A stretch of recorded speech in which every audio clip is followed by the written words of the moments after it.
อนเป็นวัดร้างโบราณสืบสาน2524พระมหาราชครูเกษราปัญญาปรมาติกาจารย์จากวัดดับภัยเชียงใหม่สืบสานเวลาผ่าน131 ปีนานไกลวัดพระบาทอุดมรุ่งเรืองงามตาเจ้าน้อยบุญทาวงศาข้าหลวงปวงเชียงใหม่ปกครองหัวเมืองฟ้าทุ่มเทแรงกายแรงใจทุกชาติพันธุ์รวมใจรักษา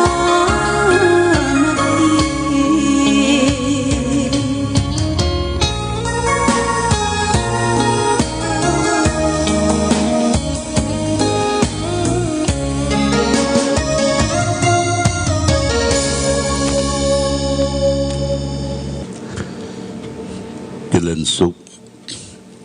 ศรัทธาสาธุชนญาติโยมท่านพุทธบริษัททั้งหลายวันนี้รายการธรรมประทีปส่องต่าง ก็ได้มาพบปะกับพ่อแม่พี่น้องศรัทธาสาธุชนญาติโยมแห่งครั้งหนึ่งวันนี้เป็นวันจันทร์ที่27เดือนธันวาคมพุทธศักราช2564ซึ่งตรงกับเดือน3เหนือเดือนอ้ายใต้แรม8ค่ำวันนี้เป็นวันพระวันศีลวันแรม8ค่ำเดือน3ก็ญาติโยมนับถอยหลังกันเหลือหัมบกี่วันก็จะหมดเดือนหมดปี2564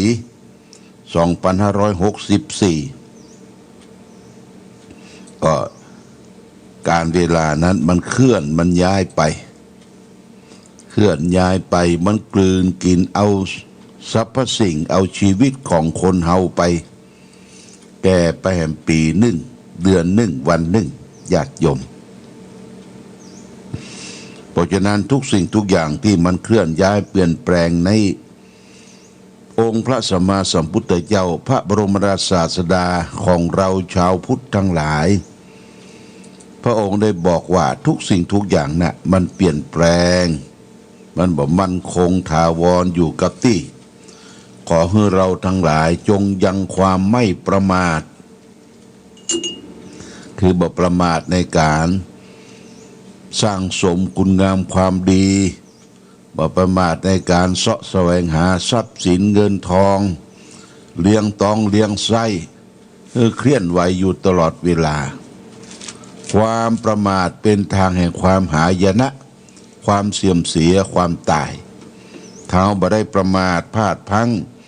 เขาก็ยังอัตภาพชีวิตเขาอดรนทนอยู่ในโลกใบนี้ได้อย่างสบายญาติโยมท่านสาธุชนทั้งหลายเฮามานึกถึงสภาพการรอบตัวเฮาตึงวันเนี่ยมันมีภัยต่างๆที่เกิดขึ้นภัยจากโรคภัยไข้เจ็บโรคอุบัติเหตุโรคนั่นโรคนี่แม้แต่ตัวเฮาก็มีโรคประจำตัวถึงแม้ว่ามันมีโรคร้ายแรงอย่างอื่นโรคหิวโรคกระหายโรคอยากกินอยากดื่มโรคความยินดีอยากได้ต้องการสรรพสิ่งทุกสิ่งอยู่ในตัวเฮาเนี่ยก็มีเหมือนกันหมดญาติโยมตราบใดเมื่อใดจิตใจเฮายังเป็นปุถุชนอยู่คือปุถุชนปุถุนี่แปลว่าหนาชนก็คือคนที่มันเกิดมามันหนาไปด้วยกิเลสความโลภความโกรธความหลงตราบนั้นเมื่อนั้นเราก็จะต้องจมปักกับความทุกข์คืออย่างทุกข์คือปัญหาคือความยินดีอยากได้ต้องการบำรุงบำเรอชีวิตสรรพสิ่ง สรรพสิ่งทุกสิ่งที่เราต้องกินต้องใช้ต้องดำเนินชีวิตในปัจจุบันทุกข์คือความบัดสบายกายบัดสบายใจนี่คือปัญหาของมนุษย์โลกที่เกิดขึ้นตึงวันเพราะฉะนั้นบุคคลใดรู้ปัญหาแก้ไขทุกข์คนนั้นก็เป็นผู้ชนะชนะสรรพสิ่งชนะทุกสิ่งทุกอย่างแม้แต่ชนะใจของตนเองใจตัวเก่าที่ชวะใจที่ว่าชนะใจตัวเองตัวเก่านั่นคือเขายับยั้งชั่งใจไว้ได้เช่นว่าใจเขาสอดญาติโยมนะใจเขาสอดใจเขาไปแอวอยากจะไปทำบุญที่นั่นที่นี่อยากจะไปทัศนศึกษาอยากจะไปพบคนนั้นคนนี้เรียกว่าใจเฮาสอดใจเฮาสอดถ้าบ่ได้ดังใจที่ใจสอดก็ทำให้เกิดความวิตกกังวลต่อความทุกข์คือปัญหาที่ใจคิดเพราะฉะนั้นญาติโยมถ้าเฮายับยั้งชั่งใจบางสิ่งบางอย่างที่มันเกิดขึ้นมีผลกระทบกับตัวเฮาที่เฮาได้สัมผัสทางตาทางหูทางจมูกทางลิ้นทางกายทางใจเฮาเมื่อสัมผัสทำให้เกิดเป็นเวทนาความพอใจบ่พอใจบางทีก็รามไปถึงตัณหาอุปทานความยึดมั่นถือมั่นทุกสิ่งทุกอย่างเพราะฉะนั้นเฮาควรฝึกใจนี่ญาติโยมนะจิตเป็นนายกายเป็นบ่าวจิตใจเขาเนี่ยเป็นนายนะเป็นผู้บังคับบัญชากายเขาทั้งหมดกายเขาเนี่ยเป็นบ่าวเป็นคนรับใช้ใจเมื่อใจดีทุกสิ่งทุกอย่างก็ดีไปหมดเมื่อใจสูงทุกสิ่งทุกอย่างก็ดีไปหมดถ้าเขาใจป๊อดใจต่ำใจอาฆาตมาดร้ายใจบ่เพื่อแผ่แก่บุคคลอื่นเรียกว่าเป็นที่จิตใจเฮาเนี่ยบ่ได้รับกรรมอบรมสั่งสอนบ่ได้รับสิ่งที่ดีๆเข้าสู่จิตใจเฮาก็ต้องฝึกฝนตัวเองต่อไปใจดีใจพระพุทธใจบริสุทธิ์ใจพระธรรมใจงามใจพระสงฆ์พระพุทธช่วยนำพระธรรมช่วยแต่งพระสงฆ์เป็นแหล่งแห่งสร้างสมคุณงามความดีนี่ญาติโยมท่านสาธุชนนี่คือใจอยู่ที่ใจเขาใจดีใจพระพุทธพระพุทธก็คือใจพระพุทธเจ้าพระพุทธเจ้านั้นเป็นศาสดาเอกของโลกของเฮาเนี่ยนะพระองค์บ่เลือกชั้นวรรณะการเผยแผ่ธรรมะของพระองค์เอาสังเกตสังกาพิจารณาศึกษามาตั้งแต่สมัยขั้งพุทธกาลบอกว่าคนนั้นจะเป็นคนผิวสีจะเป็นคนยากคนจนทุกข์ยากลำบากยันทานอย่างใดพระองค์ไปโปรดให้พ้นจากความทุกข์ทางกายทางใจไม่ได้เรียกชั้นวรรณะว่าคนนั้นจะเป็นชาตินั้นชาตินี้พระองค์ก็ยังได้ทรงสมณทูตสมณทูตก็คือทูตของสมณะคือสาวกทั้งหลายได้ส่งไปเผยแผ่พระธรรมคำสอนขององค์พระสัมมาสัมพุทธเจ้าถึงแม้ว่าที่นั่นจะอยู่ไกลถิ่นธุรกันดารจะเหน็บจะหนาวจะยังใดก็พระสงฆ์สาวกทั้งหลายที่เผยแผ่ธรรมต้องอดรนทนต่อสู้เพื่อฮือหันความถูกต้องของชีวิตว่าเกิดมาทำไมเกิดมาเนี่ยหยังและจะไปที่ไหนญาติโยมนะเพราะฉะนั้นหลักธรรมคำสอนใหญ่ของพระสัมมาสัมพุทธเจ้ามีหลัก3ประการเน้อญาติโยมเน้อหลัก3ประการนี้ก็คือ1 สัพพะปาปัสสะอาการนังคือไม่กระทำบาปทั้งปวงสองกุศลสูปสัมปทาการทำกุศลคือคุณงามความดีให้ถึงพร้อมสามสจิตตปริโยทะปนังมันชำระจิตใจของตนเองให้ขาวให้สะอาดเอตังพุทธานะศาสนังทำสามอย่างนี้เป็นคำสั่งสอนของพระพุทธเจ้าทั้งหลายญาติโยมท่านสาธุชนรักใหญ่คำสอนขององค์สมเด็จพระสัมมาสัมพุทธเจ้าสอนบ่ฮื้อเบียดเบียนกันสอนให้สร้างสมคุณงามความดีและสำคัญคือสอนให้จิตใจเขาเนี่ยสงบเย็นนะญาติโยมสงบเย็นจะไปว่าวุ่นวายกับเรื่องนั้นเรื่องนี้มากนักโยนเกินไปจนนอนบ่หลับจนเป็นโรคประสาทญาติโยมนะคนเราถึงวันเนี่ยโอ้โรคชนิดหนึ่งคือโรคตาแจ้งโรคนอนบ่หลับโรคประสาทคิดเรื่องนี้แล้วก็คิดเรื่องนั้นคิดเรื่องนั้นต่อไปแหมหาข้อสัญญัติยุติบ่ได้แล้วเขาก็ฟุ้งซ่านรำคาญญาติโยมบางคนก็ปกครองตัวเองบ่ได้มีความทุกข์ตั้งกายตั้งใจก็ไปเบิ้งไผเบิ้งหมอดูหมอเดาหมอเสกหมอเลขหมอยัน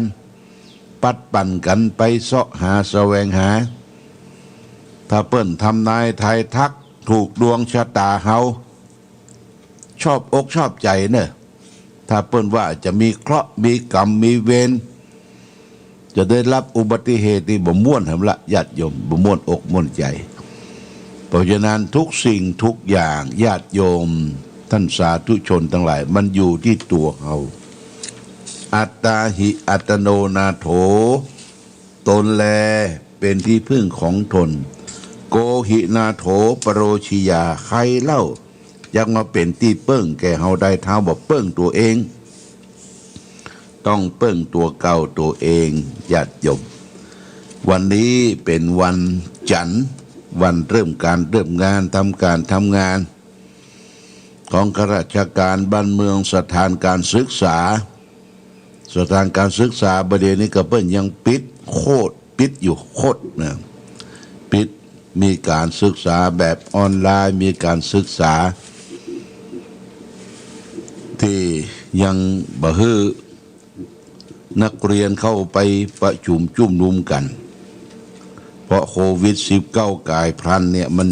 มันมาหามละลอกละญาติโยมโอไมครอนเนี่ยมันโควิดที่มาใหม่ระบาดไปทั่ว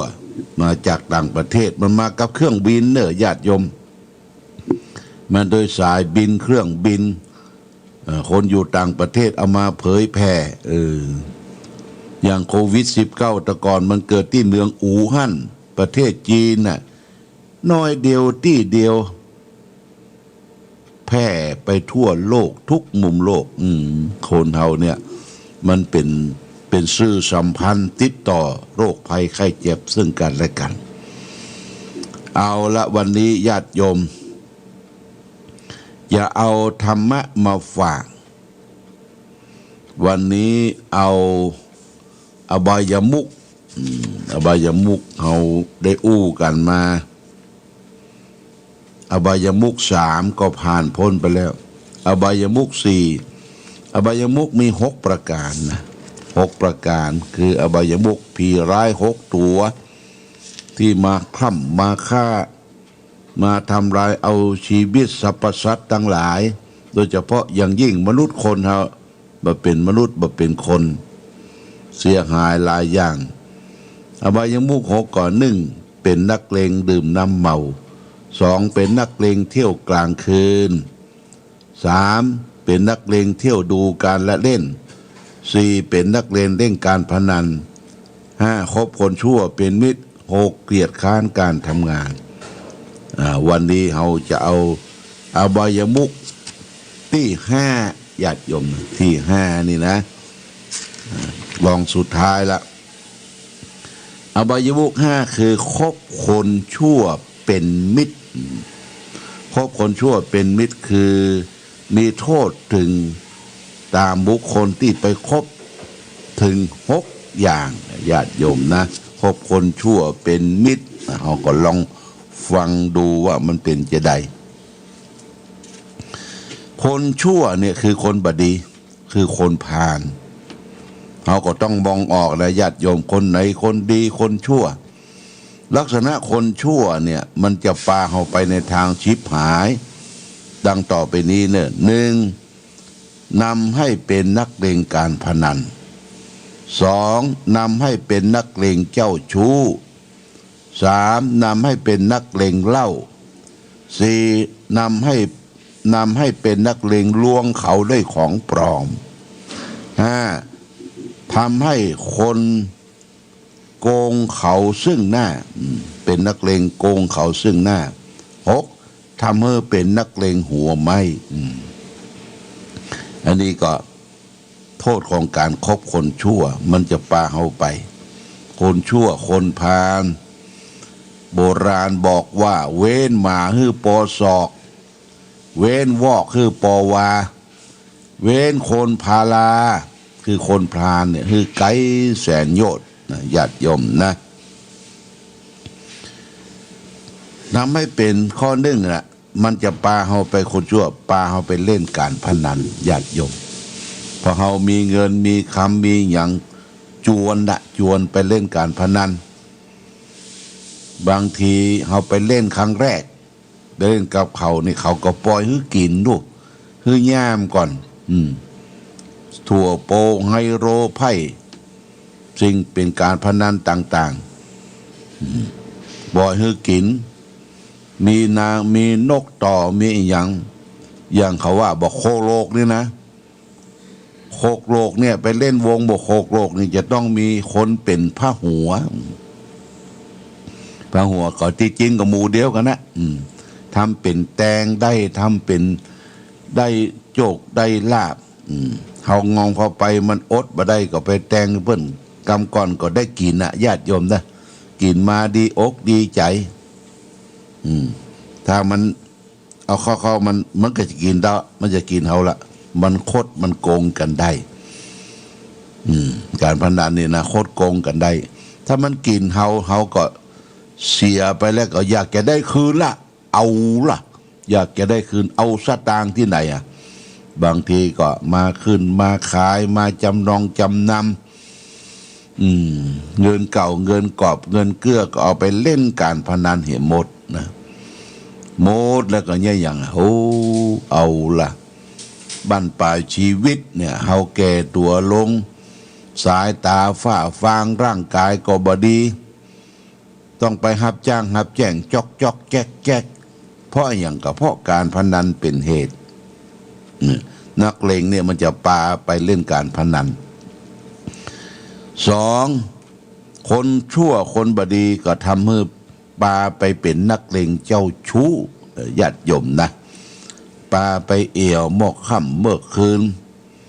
พาไปปะไปพบผู้หญิงนางเบ็ดเรียกว่านางเบ็ดตอนกลางคืนที่เปิ้นเอาเหยื่อมาล่ออย่างอยู่ตามห้องอาหารอยู่ตามสถานที่บริการต่างๆที่บ้านก็มีแม่แก่แม่เฒ่าอยู่กันมีลูกมีเต้าก็บ่ค่อยงามละถ้านักเลงเจ้าชู้นี่ก็ปาไปพอสิ่งงามๆที่เขาเคลือบเขาแปง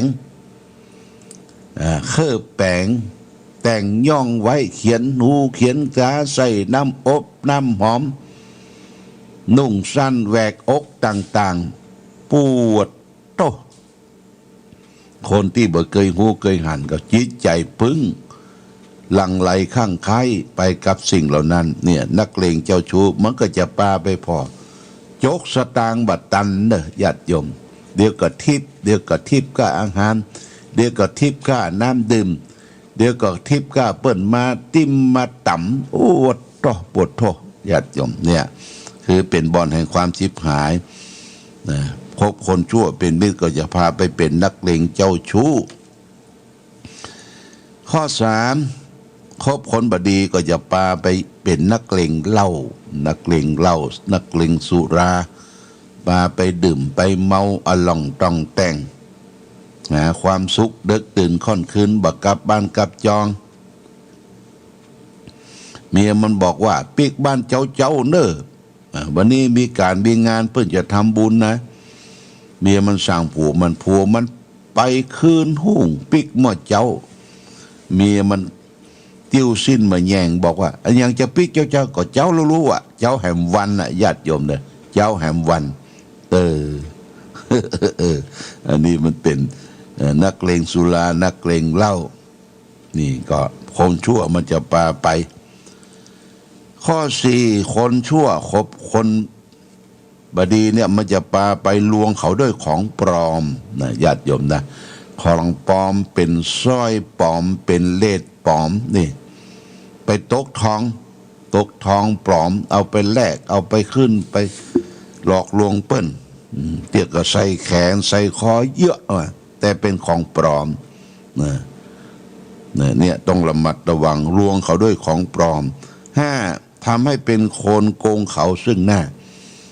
ปากันไปคดไปโกงประเด็นนี้มันโกงหลายอย่างทางการบ้านเมืองก็บอกว่าโกงด้วยเทคโนโลยีอย่างเขามีบัตรประจำตนประจำตัวเนี่ยญาติโยมก็พยายามอย่าไปเอาไปทำนั่นทำนี่ที่ผิดวิสัยเขารู้ตัวหรือมีบัตรเครดิ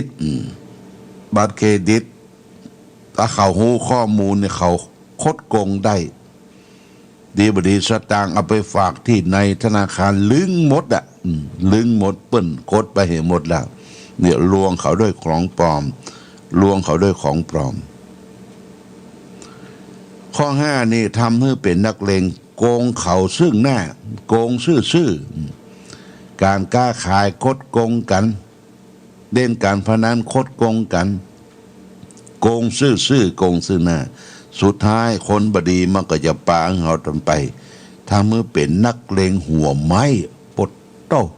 อันนี้ยกพวกตีกันเป็นหมู่เป็นจุ้มเอาพอละอ่อนแทนที่เปิ้นจัดการจัดงานตามเข้าใหม่เฉลิมฉลองงานต่างๆเปิ้นไปเอวดีเปิ้นไปพอดนตรีพอการละเล่นอันนี้กินเหล้าเมายายกพวกตีกันว่าเป็นนักเลงหัวไม้นะอวดดีศักดิ์ศรีแต่ว่าหันข้าวเอารถเป็นคนต่างสถาบันปะกันนะกะเรียกว่าบัดซบหน้ากันบัพึงปรารถนาบัใจหมู่เดียวกันเครียดแค้นจังกันเอารถไปเอามีดไปไล่ฟันเปิ้นเสียไอ้2 คนนะเปิ้นมีปืนนะเปิ้นโจกปืนยิงเขาตาย2 คนนะญาติโยมเนี่ยแซ่บะเข้าเรื่องเข้าราวเนี่ยเป็นนักเลงหัวไม้ไปบุกกันตีกันฆ่าฟันบั่นแทงกันเป็นนักเลงหัวไม้อันนี้เป็นอบายมุขคบคนชั่วเป็นมิตรรองสุดท้ายวันพุธนี้เขาก็จะเอาคนที่เกลียดค้านการทำงานเกลียดค้านการงานเป็นอบายมุขข้อที่6เนี่ยมาฝากคือญาติโยมวันนี้ก็ได้นำสาระธรรมมาฝากวันที่29นี่ญาติโยมนะ29-30อาตมาภาพก็จะได้เดินทางเข้ากรุงเทพไปร่วมกันเป็นเจ้าภาพในงานศพของเจ้าพระคุณสมเด็จพระมหาราชมังคลาจารย์แล้วก็เจ้าคณะหนเหนือแห่งตนเปิ้นมีศพอยู่2 ศพใหญ่ที่วัดปากน้ำภาค7เฮาภาค7คณะสงฆ์ภาค7จะได้ไปเป็นเจ้าภาพดังเมืองฝางเฮาก็จะได้เอาส้มไปตาลเป็นการเทศน์การสวดได้รับการประสานของไอ้โชติสุวรรณสือสมชายสุวรรณลูกศิษย์และก็เป็นคนจำหน่ายปุ๋ย ได้ติดต่อประชาสัมพันธ์ ได้รับตาลส้มจำนวน32